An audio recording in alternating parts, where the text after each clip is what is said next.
Hello and welcome back to your physics class. आज की class का टॉपिक है मैटर वेव। इसमें हम पढ़ेंगे आज मैटर वेव क्या है, डी ब्रॉगली हाइपोथेसिस क्या है, डी ब्रॉगली वेवलेंथ क्या है और उसका काइनेटिक एनर्जी के साथ रिलेशन, और इसके अलावा इस पे बेस्ड न्यूमेरिकल प्रॉब्लम्स भी हम सॉल्व करेंगे। तो सबसे पहले हम देखते हैं डी ब्रॉगली हाइपोथेसिस क्या है। डी ब्रॉगली एक साइंटिस्ट का नाम है, फिजिसिस्ट का नाम है, और डी ब्रॉगली के अकॉर्डिंग उसने कहा था कि कोई भी मैटर पार्टिकल मतलब ऐसा पार्टिकल जिसमें मास हो, जैसे कि इलेक्ट्रॉन, प्रोटॉन, न्यूट्रॉन एटसेट्रा। तो इस तरह के मैटर पार्टिकल जब भी मोशन में होता है तो उसके साथ एक वेव एसोसिएटेड होता है। तो मैटर पार्टिकल के साथ जो वेव एसोसिएटेड होगा उसी को हम कहते हैं मैटर वेव।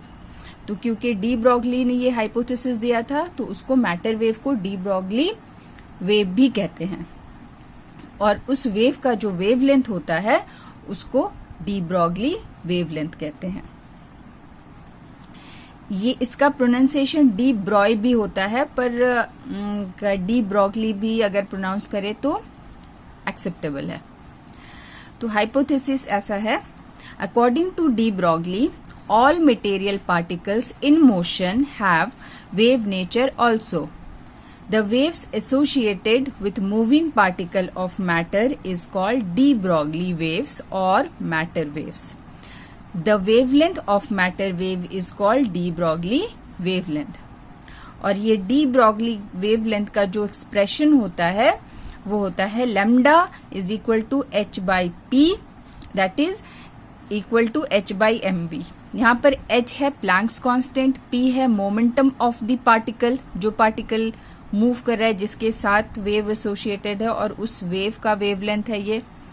तो ये मोमेंटम को हम लिखते हैं as product of mass and velocity, जहां पर m है मास ऑफ द पार्टिकल और v है velocity of the particle. So m is mass of the particle, v is velocity of the particle and p is equal to mv, that is momentum of the particle. इसके बाद है de Broglie wavelength in terms of kinetic energy, मतलब de Broglie wavelength और kinetic energy of the particle, उनके बीच का relation. तो हम जानते हैं कि अगर कोई मटेरियल पार्टिकल या कोई पार्टिकल मोशन में है तो उस पे मोमेंटम है, तो काइनेटिक एनर्जी भी होगा। तो हम इस मोमेंटम को काइनेटिक एनर्जी के टर्म्स में लिख देंगे तो वो आ जाएगा relation between de Broglie wavelength and kinetic energy. So we know the relation between kinetic energy and momentum. तो अगर इफ ई के, यहां पर ई के को हमने मान लिया है kinetic energy of the particle, kinetic energy of the particle of mass m, m है मास, तो E K can be written as p square by 2m। ये रिलेशन हमने 11th में सीखा था। ये आता कहां से है, we know kinetic energy is equal to half m v square. तो इसको अगर हम मल्टीप्लाई कर दे m से और डिवाइड कर दे m से तो कोई फर्क नहीं पड़ेगा। अब क्या होगा, ये वाला इक्वेशन, ये m इंटू m स्क्वायर हो जाएगा, और v स्क्वायर तो mv का होल स्क्वायर डिवाइडेड बाय यहाँ पे 2 है, यहाँ नीचे m है, तो ये हो जाएगा 2m। mv क्या होता है, मोमेंटम, तो ये हो गया p स्क्वायर बाय 2m। तो यहाँ से ये रिलेशन आता है that kinetic energy is equal to p square by 2m। तो यहां से मोमेंटम क्या हो जाएगा, p square will be equal to 2m into E K, और स्क्वायर रूट ले लेंगे बोथ साइड, तो p will be equal to under root 2m E K, where E K is the kinetic energy. तो momentum is written in terms of kinetic energy, और de Broglie wavelength का formula होता है h by p, तो p की जगह अब हम लिख सकते हैं 2m ई के। सो the de Broglie wavelength in terms of kinetic energy will be lambda is equal to h by under root 2m e k. So this is the relation. तो इसमें बहुत शॉर्ट क्वेश्चन पूछा जाता है, mostly objective question, और इस topic में एक ही क्वेश्चन बनता है that what is de Broglie hypothesis and what is D Broglie wavelength, right the expression of D Broglie wavelength. तो आपको ये पूरा हाइपोथेसिस लिखना है और उसके साथ ये एक्सप्रेशन भी लिख लेना है, और साथ ही कभी कभी ये भी पूछा जाता है what is the relation between de Broglie wavelength and kinetic energy. और इसके अलावा कुछ ऑब्जेक्टिव क्वेश्चन इस पे बेस्ड। तो इसके बाद अब हम देखेंगे एक दो न्यूमेरिकल, बहुत सिंपल प्रॉब्लम्स होगा जहां पे मास दिया होगा और वेलोसिटी दिया होगा, तो आपको डी ब्रॉगली वेवलेंथ फाइंड करना है। तो मैटर वेव पे बेस्ड ये बहुत ही सिंपल सा एक न्यूमेरिकल है इस तरह से, the velocity of a body of mass 1 kg इज 1 metre per second, calculate the de Broglie wavelength, जहां पर h आपको क्वेश्चन में गिवन है, that is 6.62 into 10 to the power minus 34 joule second.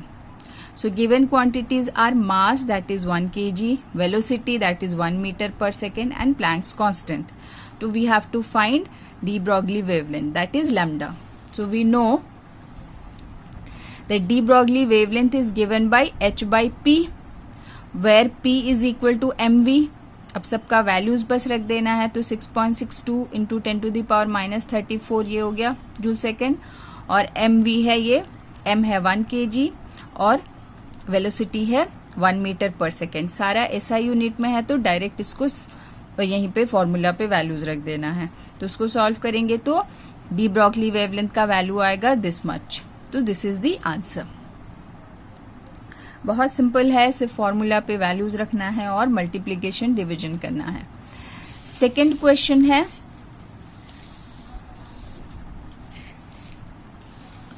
second question is, what is the de Broglie wavelength of an electron moving with 1/20th of velocity of light? तो यहाँ पे directly मास नहीं दिया है, क्या जो टाइप ऑफ पार्टिकल है वो बता दिया गया है। The particle is electron. तो इलेक्ट्रॉन का मास इज वेल नोन, पर फिर भी यहाँ पे क्वेश्चन में मास ऑफ इलेक्ट्रॉन गिवन है, that is mass of electron is 9.1 into 10 to the power minus 31 kg। कभी कभी अगर एग्जाम में नहीं दिया हो तो ये अज्यूम किया जाता है कि आपको ये इसका मास, इलेक्ट्रॉन, प्रोटॉन, न्यूट्रॉन का मास पता होना चाहिए।